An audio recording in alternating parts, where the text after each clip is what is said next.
Hi HR Nation, welcome back to another episode of the HR Leaders Podcast, the show where we explore the future of work with industry experts and HR executives in the world's leading global brands.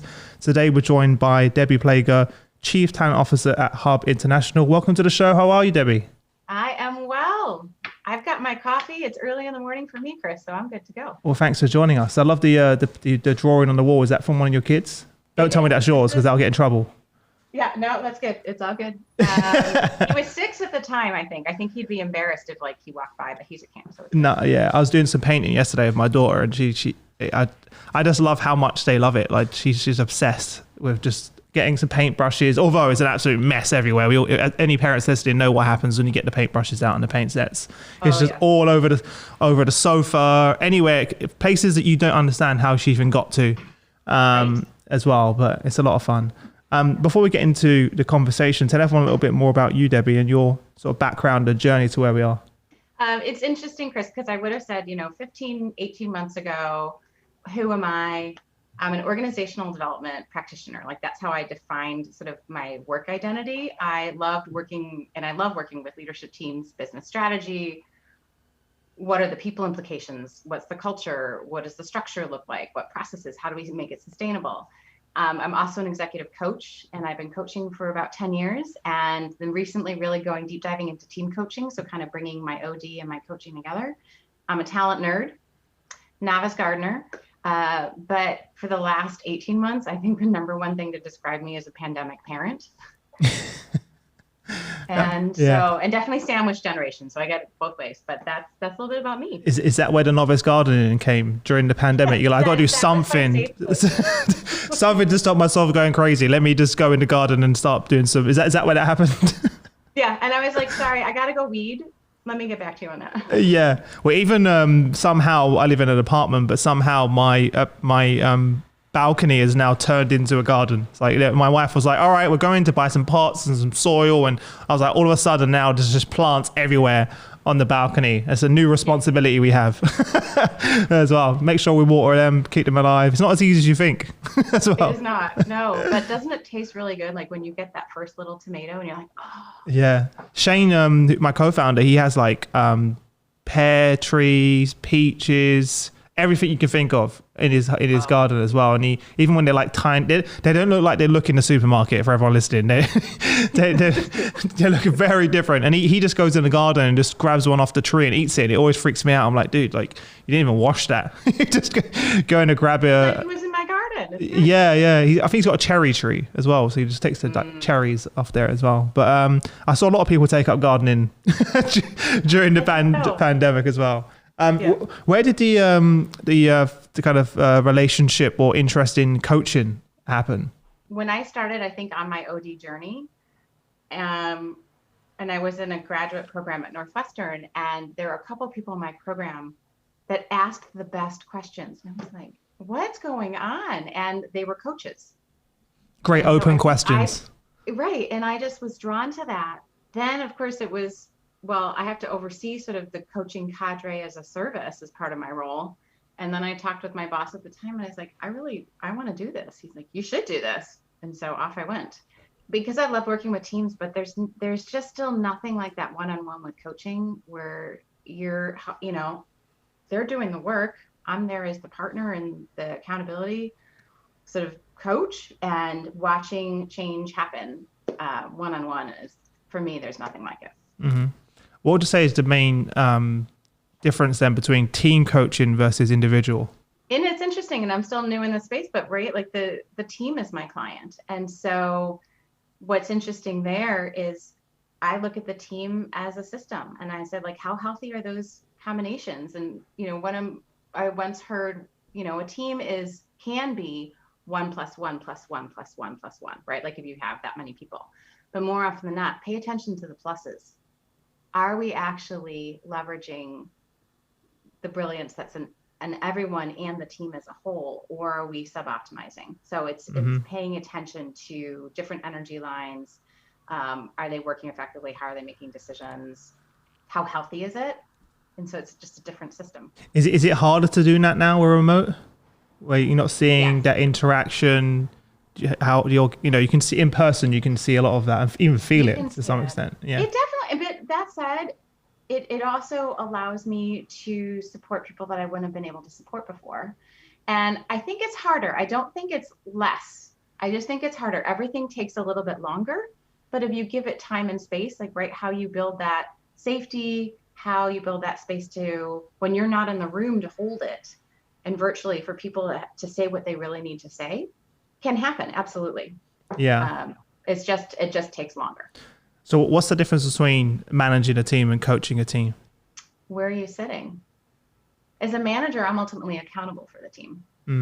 Right? I'm accountable for the team that I lead. I'm accountable for any project teams. I'm accountable for making sure that it's effective and it hits its results. I'm accountable for a little bit of the care and feeding, but coaching a team, they're accountable for their success. They're accountable for where are they going? What choices are they making? I'm a mirror to them. And I also bring expertise in terms of how, like, team dynamics, but I'm also creating a space for them to have the conversations and to build muscles so that I can walk away and they can begin to coach themselves. I love that. Sorry, you're stuck with me if I'm your manager. Yeah. Has someone asked you that before? No. Okay. Do you know what? I was asking myself the question as well, because I grew up playing a lot of sports, and when you were being coached, for example, ice hockey or any other, or basketball, it was different because they're not your manager, they're your coach. Yes, they have overall responsibility, like coaches do and managers of teams, for the outcome of the games, etc. That's what they're paid to do. But the difference is, as a player, you take ownership for your role and your own development, and you scoring a goal, or you saving the puck as well. But in organizations, there's this kind of blurry line between managing a team and coaching a team.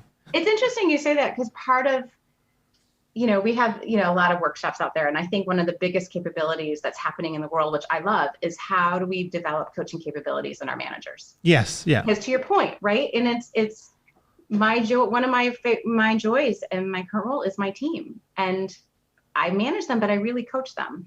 Right. And it's how do I help them be the best version of themselves? I still ultimately have accountability for things, but when you think about servant leadership, or you think about, like, where am I leading from and how do I get out of the way? But as a manager, my job is to get barriers out of their way and help them see, like, what can they do? Look, I'm the daughter of two mathematicians. I see the world in terms of Venn diagrams. There definitely is an overlap. Yeah. But I also think if you're a pure manager, like, there is a distinction between that and coach side. Yeah. So what are some of the things practical things you're doing internally then to obviously coach that sort of that coaching muscle in your managers? I think there's a couple of things. One, we have a flagship sort of workshop that we've been doing that we converted to do it virtually. And so that's actually just some basic management skills. But within it, it's really just trying to break down, how do you actually use inquiry and advocacy, and what's that blend? And when are you really seeking to understand, and really trying to show them there are times where you might need to direct, but more often than not, there are times when you need to coach. So what does coaching look like? How do you get out of the way? How do you not take on your team members' problems? We talk about, there's this old video, like back in the 80s, that one of my colleagues refers to, about there's a manager in their cube, and an employee comes in with a giant, like, monkey and says, well, I have this problem. And the manager's like, okay, I take it. And, like, 3 people later, like, there's 3 monkeys on the back. And we're like, we've all been trained to take on the monkeys. And it's like, leave the monkeys. Instead, how do you help develop your employees so that they can solve their own problems? So whether it's this flagship workshop, whether we do these booster shots, we just share some articles, we try to really get to senior leaders and try to just give them small bites that they can continue to support and reinforce and practice. Because like you said, you're like, I'm not perfect. Well, I haven't met anyone perfect yet either. So we're all in good company, and it's about a muscle. So how do we build it over time? And how do we just give people small nuggets and let them build that habit, and let them see how, wow, when I get out of the way, or wow, when I actually ask different questions, or when I set something up the right way, here's what happens. I'm really fortunate in that I'm in a company where people are really craving, like, how do I do this better? I've got a lot going on, and I want to develop myself and my team. So it's good to be able to support them that way. Yeah. What does the course consist of? Who's running it? Are you running it? Who do you take different leaders? We work with a vendor, Interaction Associates. I've worked with them for years, many different companies, and they're really experts in facilitative leadership and just sort of how do you work with teams. Mm-hmm. And actually what I love about this is, so we piloted it. So I'm in a company that is very decentralized, right? So we've got 30 regions across Canada and the US, and I'm in corporate, and it's more of like, I'm there in service of the field, right? I'm there to make their. By the way, tell everyone quickly what the company does. We work in Canada. We were founded in Canada, Canada and the US. So over 450 offices, and provide property and casualty insurance for small and mid-sized businesses. We provide employee benefits, retirement, private wealth, 401k. So we work with a lot of small and mid-sized companies, and that's who our clients are. Cool. And what I love to say is, like, we have offices above the Arctic Circle, in Puerto Rico and Montreal and LA. So we're just outside Glacier National Park. I mean, it's how we've grown through a lot of mergers and acquisitions, and it's just we're in lots of communities. How many employees do you have now? Over 13,000. Wow. Yeah. So one of the things I love about how we've run this workshop too is, I mean, I have a really small team. So my team, we're part of the faculty, but I also ask for faculty from the field and from leadership. So I have like 2 VPs of operations in 2 very different parts of the organization that love this work, that really coach and mentor.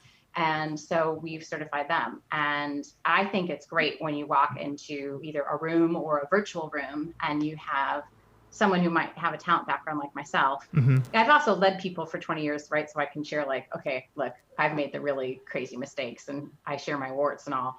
And to have someone from the business there that's just really also sharing it.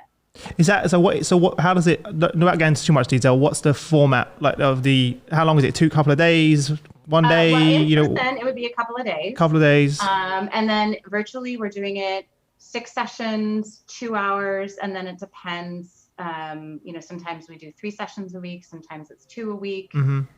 And it's interesting, Chris, because I think this whole piece has like, oh, I don't know, can this work virtually? Yes, right? Yeah. And yes, it can. And yes, we can create intimacy and safety in a space, and it's very hands-on. So you're not like this for 2 hours, you're always in breakout, you're always practicing. And I've just learned a lot about virtual engagement. What can we do? One of the things you and I talked about earlier was like, I love the whole neuroscience piece and learning about how you make memory stick, and actually doing smaller pieces, shorter pieces, and then having more distance in between. Mm-hmm. I think the folks in my virtual sessions are remembering more. When we come out of this pandemic in a different way, my brain's already thinking about, okay, what are we going to do? What's the next Managing with Impact going to look like? Because it's not going to be just classroom. Like, I'm going to always have some virtual component because I think there's something really there. Yeah. You mentioned neuroscience.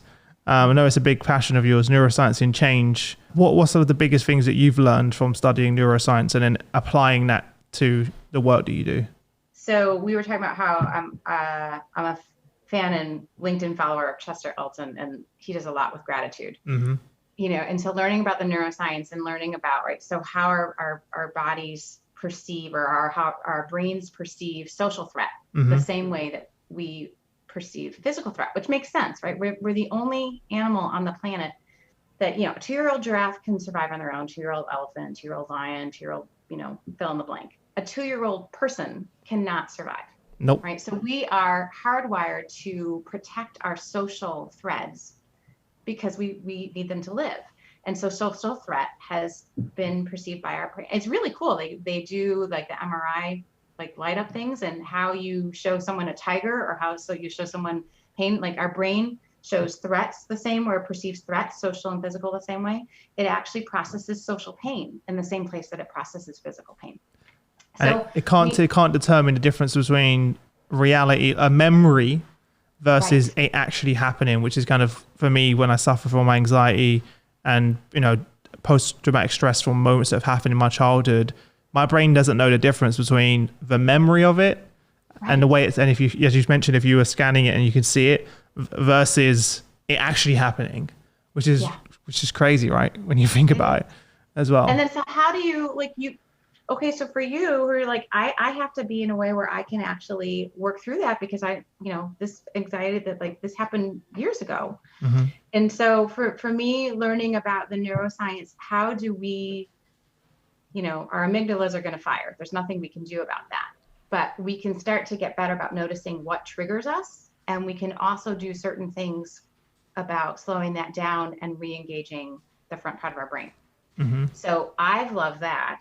And being able to share that and teach that. So how that's worked with me as a coach has been, I think transformative.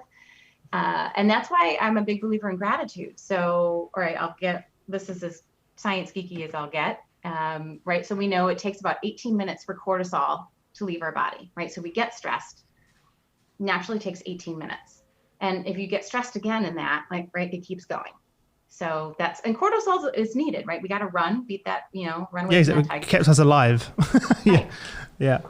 When I'm coaching people or when I'm leading people or when I'm just personally as a parent going like, okay, I'm either really triggered right now by my kids or I'm watching my kids be triggered. I think what I've learned about the brain science has helped me figure out how I can calm myself. It helps my clients because they're figuring out how to calm themselves. And I'm trying to help my kids learn how to better calm themselves. Where did this relationship with LeggUP come from? LeggUP's a really interesting coaching platform. So they, do a lot of, basically virtual coaching one-on-one. And they, I think, Tom Finn also saw the power of coaching and wanted to see how to really get it out to more people. Mm-hmm. And so I said, right, where we have a part of our business, it's employee benefits, and he came from the benefits world. And so I think it was just really sharing, here is a different way to get this potential service out for people. So how could companies offer it? And so I had a chance to see him sort of early on in their journey and then said, let's keep talking because of some of the work that I was doing on our talent side, and said, I know the power of coaching as a sustainability muscle. Can we take, right, this leadership workshop that I was talking about? How can a few coaching sessions potentially really help lock in the learning and build those habits for those managers that want to do more? Mm-hmm. So I think that's just sort of where we kind of came together, and we're actually just running some pilots now to, and it's been great to just sort of test and learn with them. Yeah. Because when I first came across them, I'm always a bit skeptical because I'm like, there's so many companies that do similar things and, every day there's another one popping up. Yep. What do you think's different though, compared to there's so many things out there? It's hard for me to say because I haven't gone with some of the other ones. I think that, one of the things I think is how can you weave it in as a benefit offering in the States? So that will be something that's interesting. I asked them to test group coaching, and they had been doing some work there. And again, I think that some of the other companies are, what I appreciate about LeggUP is their cadre of coaches. And I think a lot of the platforms have good cadres too. So, the option to go the benefits route, I think how they've curated some of their library around things it's good for managers. It's good for people that are thinking about their careers. Mm-hmm. So depending on where you are in your life and what you need, I just know the power of coaching. So I was looking at partners that could reach a big footprint, that had flexibility to work with us. Because that's another challenge, isn't it? Because the ones I am speaking to, scaling coaching is tough. If you're working with companies like yours where you have operations and people all over the world, there aren't many companies that I'm seeing that are doing that successfully that can scale and cater to that. That's kind of the experience that I'm seeing so far as well. And I feel like, especially since the pandemic, people want more of a personalized benefit experience as well. And we're seeing many companies now understanding this is no longer this kind of one size fits all model. And a lot of the benefits before were based around the physical office or location as well. So I do think it's great to have something like that in place where you can offer that and give people the choice and the flexibility. And obviously, they don't have to do much to sell you on it, Debbie, because you're a massive fan of coaching and the value of it too. So that's always going to be there.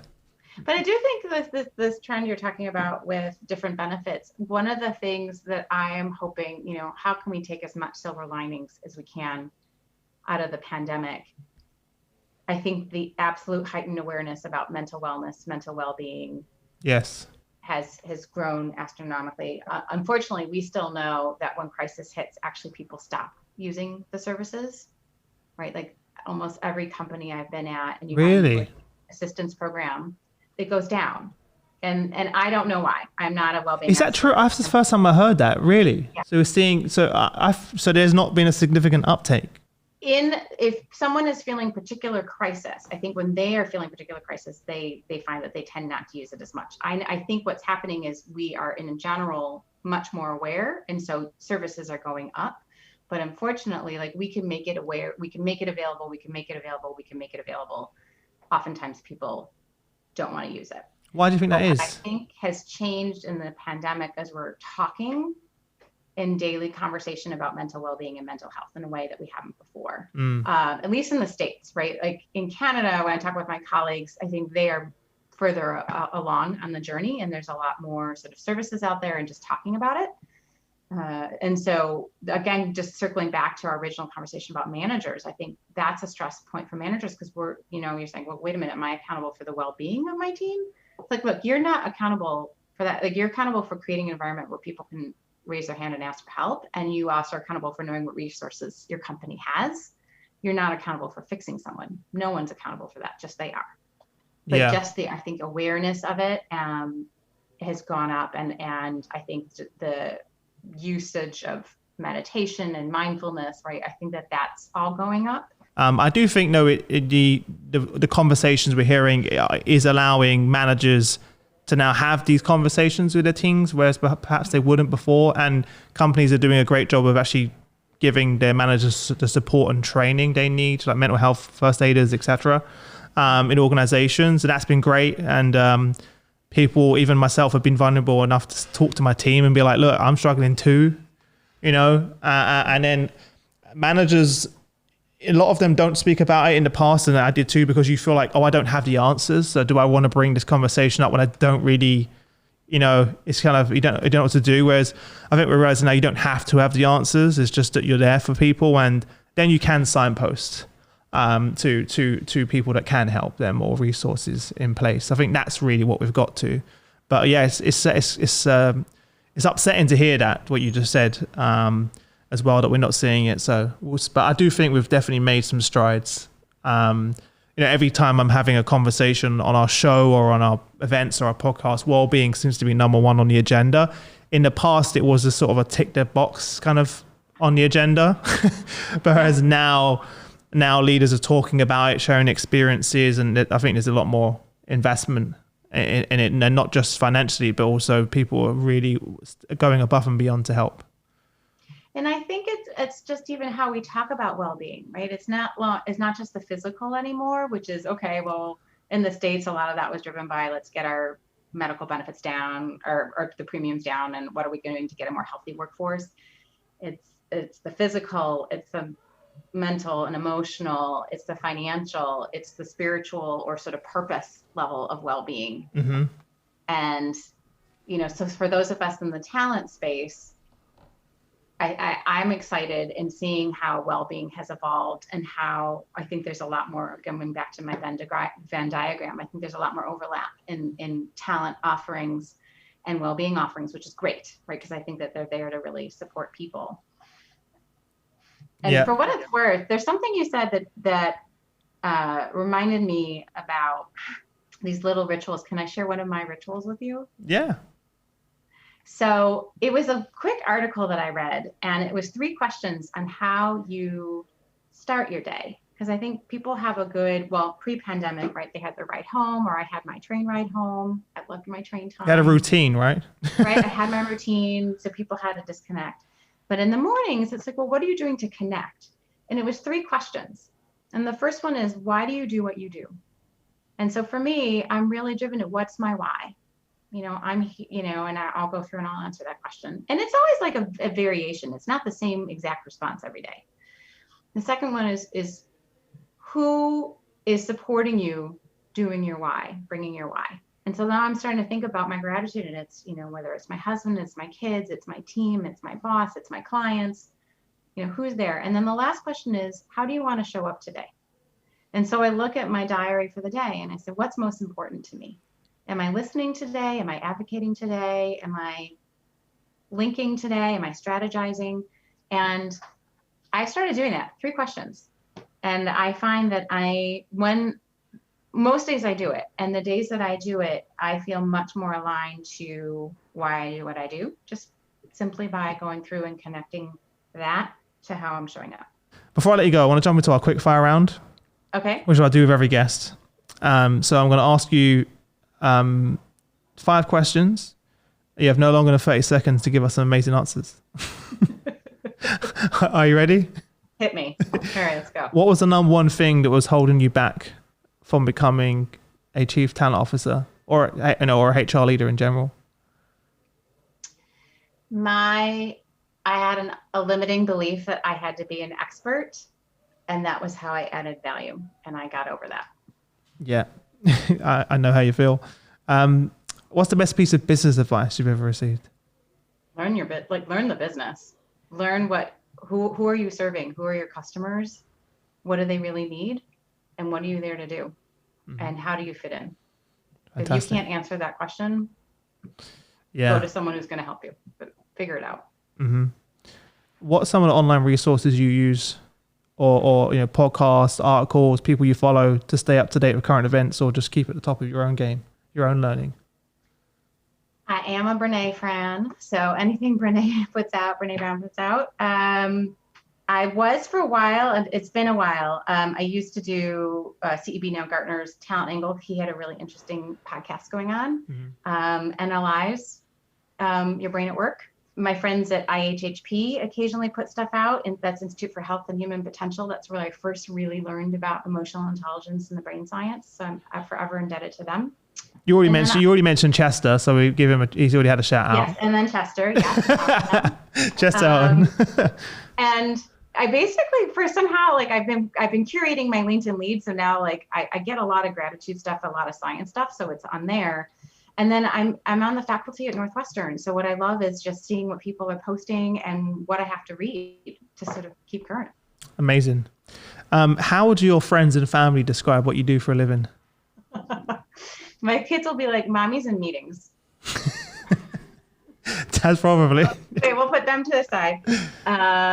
And my husband will occasionally say, "Stop coaching me." I don't need coaching, so he knows what I do. I bet you're doing that unconsciously as well. I can see it already. Just loads of open questions. So why is that? So what do you think that I can already see the list of open questions right there. So, right? Yeah. Right. But I think that they would honestly say that I love to help people and try to make teams be the best that they can be. Amazing. And then last question, what's one thing about your current business, that you're working in that you're most excited about? Watching companies come out of the pandemic, right? I think when you're in brokerage and you work with small and mid-sized businesses, right? It was very challenging, very, very challenging year. And a lot of companies didn't make it. But when we see those coming out, I'm so grateful. I'm also, right, we do the property casualty. So, think about the wildfires in British Columbia, hurricanes coming and knowing that we're there to help make people whole. People talk about insurance isn't sexy. It's not, but we're the thing that you're there and you need to be whole and do what you need to do. So, yeah. I love that. Back to your why, right? You said before. Well, look, thanks so much for joining me on the show. It's been a real pleasure. And I can see, I'm sure everyone listening can feel the passion that you have for what you do, which is amazing as well. So clearly you're in the right place as well. Where can people connect with you if they want to reach out? Say hello. Where's the best place? LinkedIn. Active on LinkedIn. Perfect. I think I'm the only Debbie Plager out there. So. And don't make my mistake and keep saying Plager. So I'm going to get in trouble if I say that again. So. I respond to pretty much everything. No worries. Well, enjoy the rest of your day and look forward to chatting again soon.